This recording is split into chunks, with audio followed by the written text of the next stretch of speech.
அனைவருக்கும் இனிய புத்தாண்டு வாழ்த்துக்கள். 2026ஆம் ஆண்டு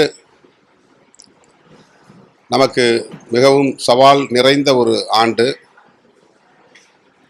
சட்டப்பேரவை பொதுத் தேர்தலை நாம் சந்திக்க உள்ளோம். தென்னிந்தியாவில் தமிழ்நாட்டிலும் கேரளாவிலும் புதுச்சேரியிலும் சட்டப்பேரவை பொதுத் தேர்தல் நடைபெறவுள்ள சூழலில் இந்த 3 மாநிலங்களிலும் சனாதன சக்திகள்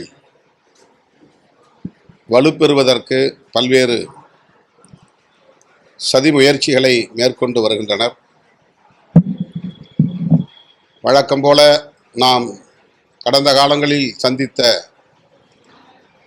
தேர்தல்களைப் போல இந்த தேர்தல்களை நாம் பார்க்க முடியாது, பார்த்துவிடக்கூடாது. ஆகவே இந்த ஆண்டு நாம் எதிர்கொள்ளவிருக்கிற சவால்களில் மிகவும் ஆபத்தானது, மிகுந்த எச்சரிக்கையோடு எதிர்கொள்ள வேண்டிய ஒன்று. எனவே ஜனநாயக சக்திகள் ஒருங்கிணைந்து ஜனநாயகத்தை பாதுகாக்க முன்வர வேண்டும் என்பதை புத்தாண்டு செய்தியாக, ஒரு வேண்டுகோளாக விடுதலை சிறுத்தைகள் கட்சியின் சார்பில் முன்வைக்கிறேன். ஜனவரி 1 பீமா கொரேகான் வீரவணக்க நாள். 100 ஆண்டுகளுக்கு முன்பு பேஷ்வா படையினரோடு மோதி வெற்றி பெற்ற மகர் படையினரின் ஈகத்தை போற்றும் நாள்.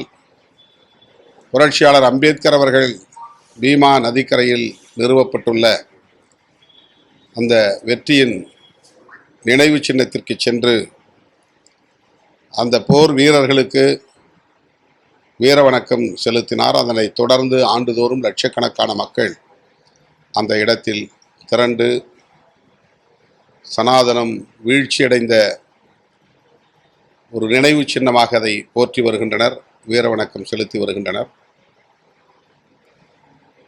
அது இரு படைகளுக்கு இடையிலான ஒரு யுத்தம்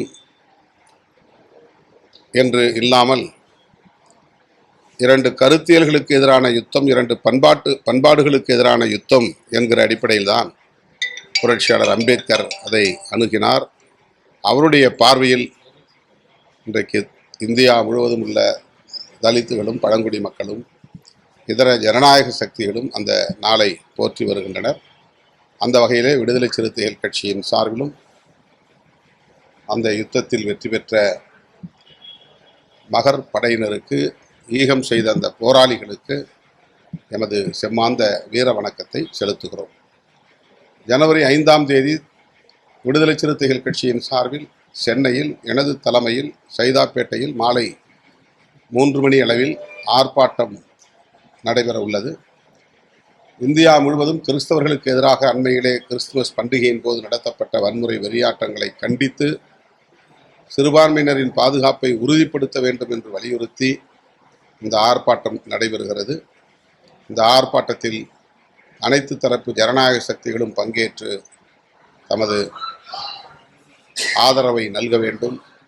சனாதன சக்திகளின் இந்த போக்குகளை கண்டிக்க முன்வர வேண்டும் என்று வேண்டுகோள் விடுக்கிறேன்.